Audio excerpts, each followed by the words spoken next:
Assalamualaikum warahmatullahi wabarakatuh. Baik anak-anak, hari ini kita telah memasuki tema 8, subtema 2, pembelajaran yang ketiga. Ayo membaca. Ayo kita ingat kembali tentang negara-negara tetangga Indonesia. Lalu, bagaimana dengan kondisi sosial budayanya? Apakah sama dengan kondisi sosial budaya di Indonesia? Atau berbeda? Ayo kita baca informasi tentang keadaan sosial budaya di Singapura. Nah, di sini ada bacaan dengan judul Singapura. Singapura termasuk negara dengan penduduk yang padat. Sebanyak 85% rakyat Singapura tinggal di rumah susun. Penduduknya terdiri atas etnis Tionghoa, Melayu, dan India. Rakyatnya menganut agama Buddha, Islam, Kristen, dan Tao. Penduduknya berbahasa Inggris, Mandarin, Melayu, dan Tamil. Rakyat Singapura sangat disiplin dalam masalah kebersihan. Singapura menjadi negara paling bersih di Asia. Singapura banyak dikunjungi para wisatawan. Mereka ingin berbelanja di Singapura. Oke, tugas pertama kamu, bacalah kembali informasi tentang keadaan geografis dengan Singapura bersama dengan temanmu, lakukan analisis sederhana tentang hubungannya keadaan geografis negara-negara tersebut dengan keadaan sosial budaya. Jadi, kondisi geografis dengan kondisi sosial budaya. Lalu, kamu analisis hubungannya dengan kedua kondisi tersebut ya. Jadi, hubungannya apa nih? Jadi, kondisi geografis Singapura itu apa? Kondisi sosial budayanya itu apa, lalu kamu analisis hubungannya kedua tersebut bagaimana. Itu untuk tugas pertama kamu. Oke, kita lanjut. Setiap negara memiliki keunikan sosial budaya, begitu juga dengan kondisi lingkungan alam. Meskipun memiliki lingkungan alam yang berbeda-beda, setiap negara pasti memiliki kepedulian yang sama terhadap kelestarian lingkungan hidupnya. Perhatikan infografis yang disajikan di bawah ini. Bersama dengan temanmu, lakukan analisis terhadap infografis yang disajikan dan identifikasi informasi-informasi yang kamu dapatkan dari infografis tersebut. Sajikan kembali informasi-informasi yang kamu temukan dalam bentuk peta pikiran. Oke, perhatikan. Nah, ini yang dimaksud dengan infografis ya. Manfaat konservasi alam. Pertama, melindungi kekayaan dan menjaga ekosistem alam.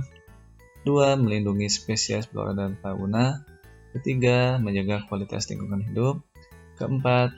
Menjaga kerusakan dan pencemaran lingkungan yang mengakibatkan bencana. Yang 5. Menghadirkan kehidupan yang lebih baik bagi masa depan. 6. Untuk menyelaraskan kehidupan manusia dan lingkungan.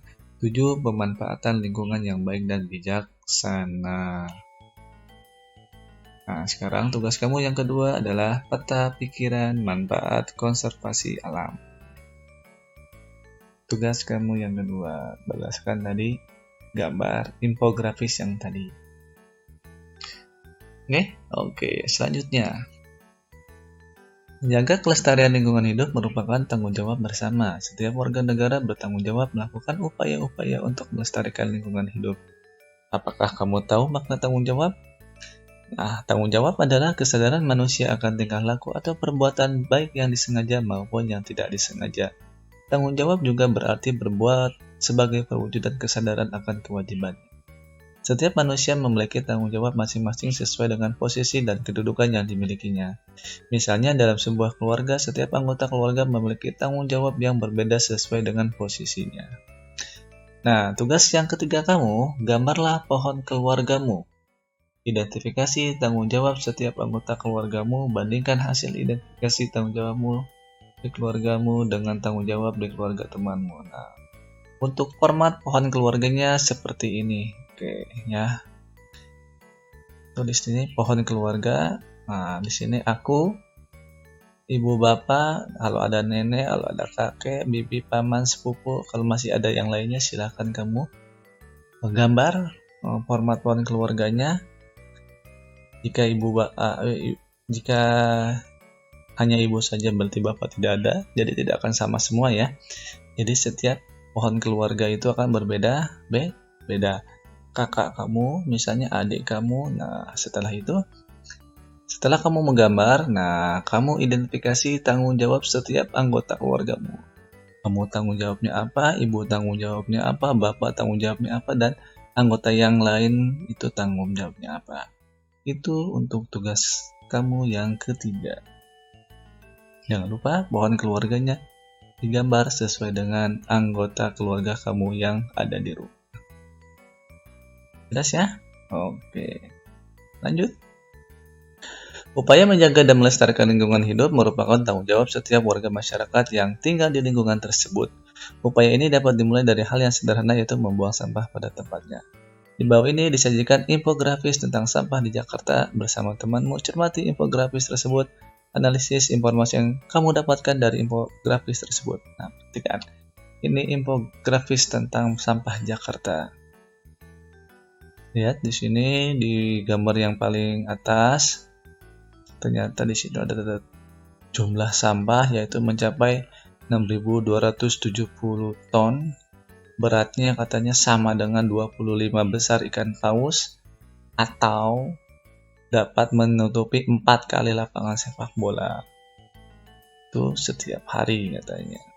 Nah, di sini jenis-jenis sampahnya, persentasenya, perhatikan sampah organik 54%, sampah kertas 15%, sampah plastik 14%, sampah kaca logam dan lain-lain 17%. Nah, yang baru bisa diolah yaitu baru 79%. Dan yang sisanya 21% didaur ulang. Oke. Di sini ada lagi dampaknya, dampak kepada kesehatan, dampak pada lingkungan, dampak pada estetikanya. Lalu sebelahnya lagi peran masyarakatnya. Nah, lihat. Ada yang dibuang, ada yang dipilah, dan ada yang dibakar. Yang dibuang ditumpuk lebih besar 75% ya, yang dipilah 19%, yang dibakar 2%. Nah, distribusinya 50.000 di atas 50 per bulan. Nah, di situ ya. Nah, lalu di sini juga ada masyarakat tidak tahu sampah kamu dibuang kemana. 55% tidak tahu. Ya, nah di sini apa yang dipikirkan ketika mendengar sampah? 98% mengatakan kotor dan bau. Yang sisanya 2% recycle atau didaur ulang. Nah, lalu di sini what can we do? Apa yang dapat kita lakukan? Nah, di sini ada beberapa metode pengurangan sampah dan sumber. Menghabiskan makanan, menghindari barang dengan umur yang pakai pendek, berarti dengan pakai barang yang sekali pakai ya. Memiliki produk kemasan besar dan daur ulang, barang-barang yang bisa didaur ulang. Lalu selanjutnya adalah memisahkan sampah.